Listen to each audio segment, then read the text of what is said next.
We have a very special guest now who's going to give his keynote. And he's going to share his views about what India is all about and India and the world. And how does he really look at this whole aspect of India and India's growth, its impact on the world, its, how is it going to go forward, etc. So we have Michael Enright. Michael Enright is somebody that I've known for possibly about 2 decades or over. And I think I've had a great chance of collaborating with him in terms of learning from him. I think we are yet to write a few things together, but somewhere down the line, I'm sure we will be able to do that. But Michael Enright was somebody who did a lot of work with Michael Porter at one point in time, and when he was writing his work or book on competitive advantage of nations. He's a foremost authority on competitiveness, and he's done a lot of work on China. But I think without further ado, Michael, the stage is yours, please.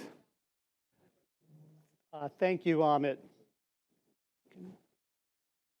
Okay, great. Yeah, I was just explaining to Amit, he's been at Stanford for a while, but he hasn't fully internalized Stanford Standard Time, right? Everything starts late. Well, as I was sitting this morning listening to the various presentations and panels, my neighbors will confirm that I'm sitting there with my slide deck saying, that one's been covered. That one's been covered, that one's been covered, that one's been covered. So what I'm going to do is start on script and then go off script. And I'm going to go off script to raise a set of questions which for some reason no one seems to have addressed yet. But first, let's get started.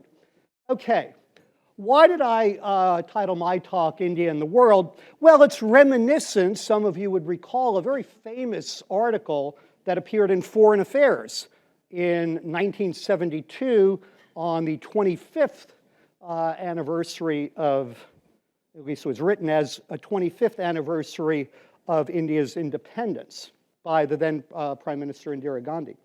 And it was an article that looked at progress through the first 25 years, what the goals were, the approach that was used. It reflected on a particular set of nations. And the posture that came through was that through its first 25 years, India, of course, found itself in a brand new situation after centuries of foreign domination and really had to consolidate and find its own place in the world. And as a result, most of that effort had to be internal. And as a result, the posture towards the rest of the world was, in many instances, non-alignment. It was to prevent the sort of domination that had occurred before. But now, of course, we're talking about a different world. A number of you have put up diagrams like this. This is a Goldman Sachs estimate from December 2022, projecting that in a couple of years, India will have the 3rd largest economy in the world, will reach the EU composite level by about 2050, and be the world's 2nd largest economy by 2075. But, of course, we have to take projections with a grain of salt. Here's just the rankings as we see the projections for India moving up. Well, we have to take these with a grain of salt for a number of reasons. First off, the same group at Goldman Sachs in 2010 did a set of forecasts, and the actuals were, on average, way, way lower than what they had projected. And you might also recall, this was the same group that did the initial BRICS study, which had China by today dominating the world. So we got to be a little careful, right? Because in particular, when I look at economic conditions, at least 2010 to 2019, obviously pre-COVID, that economic environment was in all likelihood a lot more benign and a lot more predictable than the one we're likely to see going forward. So that, again, always that forecasting is a tough sport. And I tell my clients that all forecasts are wrong. But that's why we do them, right? Because it forces us to think through what may be going on, what may influence economies going forward. So first off, forecasts are not inevitabilities. Now, another one set of forecasts, we're talking about China, and increasingly there is a view that peak China may be near. By peak China, I mean a peak in terms of China's share of the world economy, which again, just 4 or 5 years ago, even 2, 3 years ago, people were saying China's share of global economy will keep going up. Here are some of the changes in the forecast just over the last few years. This was Goldman Sachs, 2011. This was OECD, 2021. This is Goldman Sachs, 2022. This is Capital Economics, 2023. Okay? And even if you take the Goldman Sachs ones, these, if you say, let's hypothesize, you know, a little different estimate in some of the input variables. If the birth rate actually they projected fell to this level from this level, then we're on this trajectory. And China reaches the size of the US economy and then falls down. And if annual labor productivity growth, instead of this one, is just 0.5% lower, or 1 point lower, we get a very, very different story. So again, when we think about particularly long-term projections, very small differences in our predictive power or inaccuracies in our predictive power can have major, major influences. Our demographics destiny? Well, they can be. But one of the interesting things here, this is the basically working age population, 15 to 64. These are the UN projections, with the red line being their central projection for China and India. What's interesting about China is already below their worst case. And these were projections done as of 2020. They're going to be, at least the China ones, they're going to come out with new ones in a couple of months, which will move the center point line close to here. So even worse than some of the projections we saw earlier. And in addition, there are a whole lot of other features that may cause us to reach peak China. One is, or one set, are the obstacles to growth in that environment. Housing investments in decline, urban population growth, which had been increasing, is starting to level off. Investment returns are declining, but also from a policy standpoint, in the 14th five-year plan, the claim was that abject poverty had been solved, and if one reads it carefully, one realizes quite quickly that headline economic growth is not the first priority, it's not the second priority, it's probably not the third priority either. It's all about self-sufficiency, becoming a leader in different technical fields, and being able to project power internally and externally. A government willing to take suboptimal growth in return for other objectives. Decoupling and the self-sufficiency drive. Decoupling didn't start in the US. Decoupling started with Xi Jinping in 2012, and just from the Chinese side accelerated ever since. Domestic and foreign investors are wary. China is seeing itself more broadly isolated, in part because of policies that have been aggressive to the point that some would call them coercive, and the rest of the world is starting to push back. So those are some reasons, but there are other reasons as well. Because when one looks into the productivity growth estimates, one has to remember things that actually most economists seem to forget. And that is, if you go from 1980 to 2010 or so, China had a whole series of dramatic step changes which cannot be duplicated again. From the planned economy to a much more market-oriented economy. From closed to at least partially, I call it selectively open. From no private sector to a huge private sector. From terrible infrastructure to actually quite good infrastructure. From no commercial cities to cities that have been ripped apart and rebuilt to create modern commercial centers in a way, quite frankly, that India has not done and probably won't be able to do. from no asset markets to large asset markets, no modern corporations to some of the world's most efficient corporations, et cetera, et cetera, et cetera. So all of those one-time changes took place as China was hitting its 7 roughly percent real GDP growth, 8%. And then when you start looking at the demographic decline, the question is, can China hope to achieve the same level of per worker productivity growth that it had in the previous 30 years? And what this suggests is that it's going to be tougher than a lot of people expect. And a lot of people doing the forecasting actually don't get into this level of detail.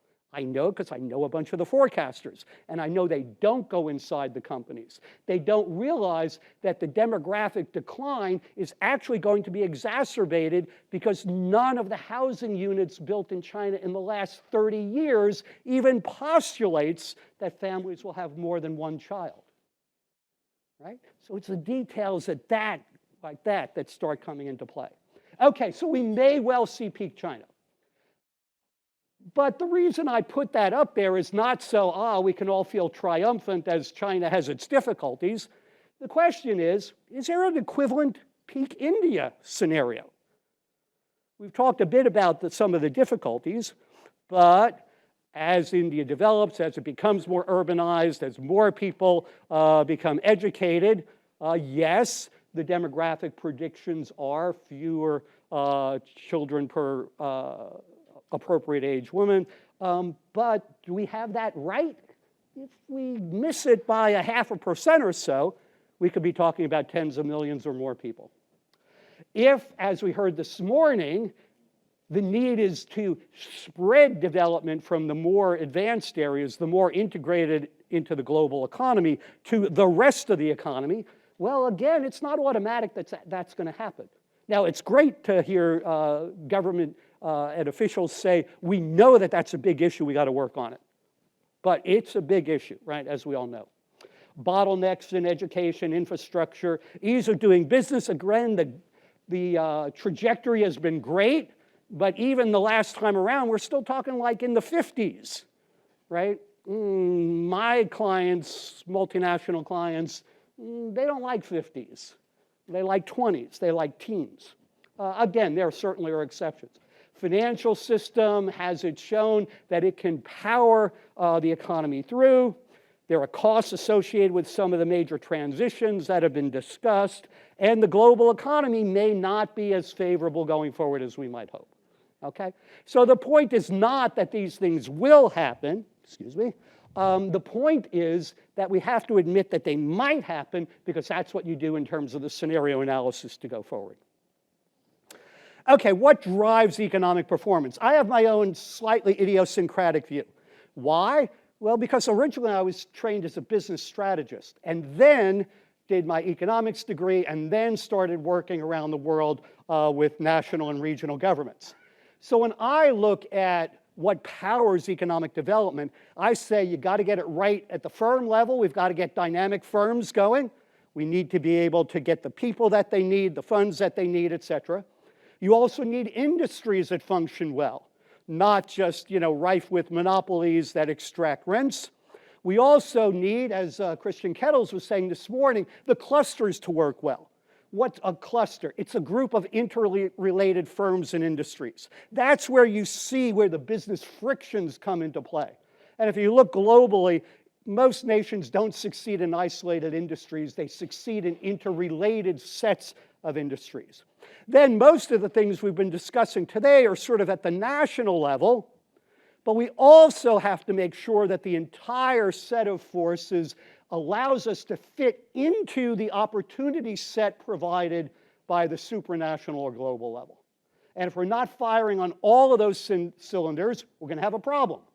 Another way of thinking about it is as a set of polarizing filters. Sorry, I used to be a physicist, right? You take one polarizing filter and light goes through. You take a second and you twist it a little bit, then fewer rays of light get through, fewer. So you can think of each of those levels as providing the opportunity set for the inner level. So when we think about what India needs to be doing going forward, it's how is it going to fit into the global environment. When we think about the firms, industries, and clusters, what's enabled or not enabled by the national environment. Now, you can succeed in unfavorable circumstances at the firm level, but gosh, you got to be really, really, really good. You got to be way out on the envelope if you're dealing with unfavorable national conditions. Okay, so let's put that as backdrop. Let's assume that some of the more rosy predictions come through.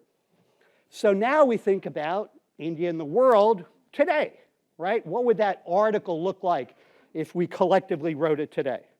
What would the goals be? Again, what I was hearing this morning, next stage of development, geopolitical freedom of action, national coherence, raise people out of poverty, have an innovative society and economy. The approach now is still secular. It's now flexible capitalism as opposed to flexible socialism. And instead of non-aligned, it's more multi-aligned. It's the menu approach. We'll align here for this purpose, here for that purpose. And, you know, the question in the old days was, how did India protect itself and react to the world? But now, are we getting to the stage where India can be more proactive? If we're talking about India being the third largest national economy, or an economy the size of the EU, then doesn't India have potentially freedom of action that it may have never had before? And what is India going to do with that, or want to do with that?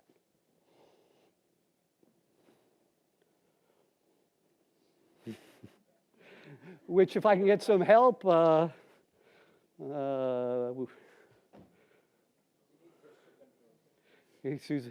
yeah, do we have someone at the back that can? Oh, there we go. Okay. So as India continues to rise, increasingly the questions will be, what type of world does India want? What steps will it take to get there? What steps will it not take? What will the compromises be? And which compromises is India willing to make? How it will react to international cooperation, but also potentially international pressure. What's the likely impact on the rest of the world? How does India shift from being reactive to proactive? And how does it think about trying to reshape the world, the contribution it will make, and also what it expects or needs from the rest of the world? Let's just take a couple of examples. What's India's posture going to be towards the rules of the international economic game? India's been able to pick and choose. But if India is the third largest economy and becomes the size of the EU, the way it acts in the international arena is going to shape that arena. So does India want a single open global economy or multiple fragmented balkanized economies? If it wants the first one, then it may have to adjust its approach on some dimensions. Does it want to have a rules-based or a might makes right situation? In the past, India was, in essence, a rule taker. When I talk about China, I say China went from rule taker to rule breaker to rule maker. How is India going to react? And again, we can see on the rest of these as well.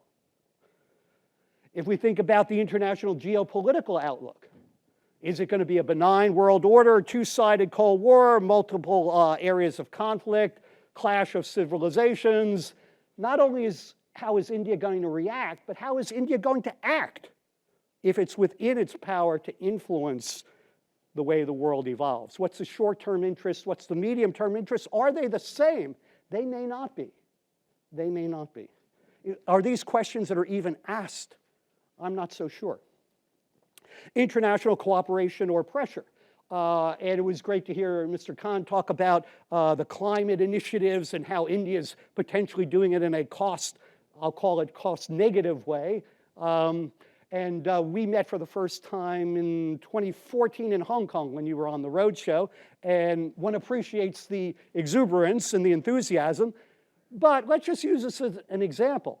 If India is the big player here, you know, the rest of the world is going to put India under a lot of pressure on this or other issues. How is India going to react to that pressure? What's it going to cooperate with? What's it going to push back on? And again, how is that going to shape the world as we go forward? What to join, what not to join, how to engage, right? India has a very interesting mix. I've been through the Ministry of Foreign Affairs reports for the last like 5 or 6 years, and it is a really interesting smorgasbord. It's probably the most complex set of interrelations that I've seen among companies. And what's the level of engagement? And again, how is India's engagement in all of these organizations going to affect the way they work? Not just as rule taker, but potentially as rule influencer, if not rule maker. What role does India wish to play in the world? We've heard a few of these things today. A source and locus of young, energized people. We know it's already a source of technical and managerial talent for the rest of the world. And as a member of the rest of the world, we thank you for that, okay? But is that what you want to do? You know, contribute to a rules-based international order? Maybe yes. Which rules, right? A stabilizing influence on global geopolitics, a balancing power or something else, a leader in decarbonization, and using that to influence others, us silly people in the US and the Western world. How many of those are realistic?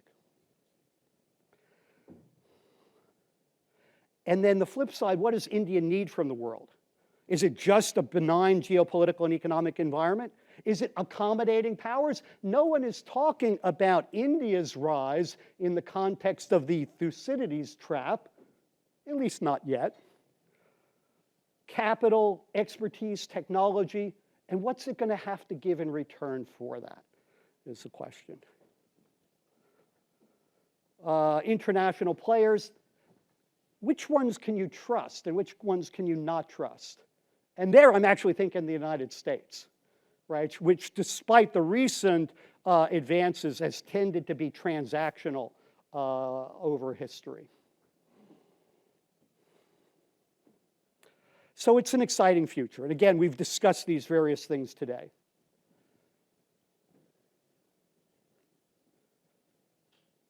And I'll just hearken back to these questions.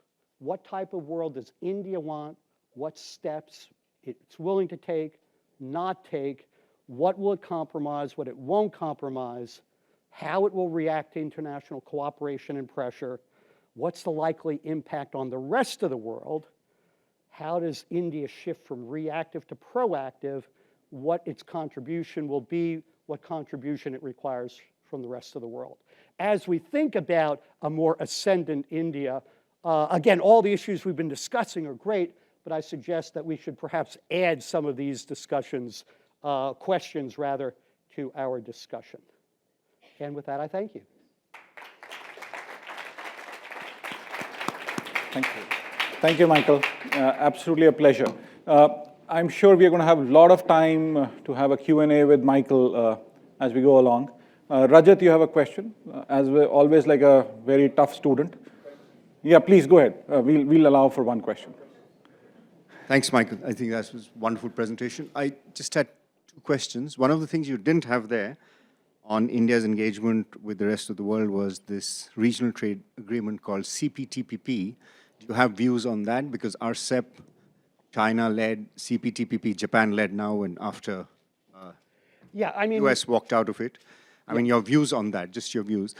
Your views on China being able, countries being able to decouple, the ability for countries to decouple from China.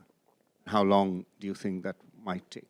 Michael, you have 30 seconds. Okay, I'll take the second one first. It depends very much on the industry. There are some industries, telecom equipment, for example, where half the world is more than enough from an economies of scale standpoint. The interfaces are understood, no big deal on that account. If we talk about companies and their international supply chains, that's a whole different matter. Because we're talking in some of my corporate clients, we're talking about having to do duplicate supply chains. That adds cost. It's a fact of life. Can companies do it? Answer yes. Does it cost? Answer also yes. In terms of trade agreements, hey, my general approach is I'm for. But one has to be really careful, and I think the US really shot itself in the foot. Because if you're going to be involved in a trade agreement, you want to be there at the start. And the reason for that is that the way most trade agreements are written is that every existing member has to approve every existing new member. And standing outside creates a real problem. Again, from India's standpoint, obviously there are its own issues. The broader issue to me is what type of world does India want in terms of global engagement, and are short-term interests potentially followed rather than what might be medium and long-term interests when we think about the type of world that India wants to see in the future. Now, of course, when I pose that question, I'm suggesting, shall we say, more foresight and appreciation for the future than we tend to see in some other large countries with which I am familiar. Thank you. Thank you.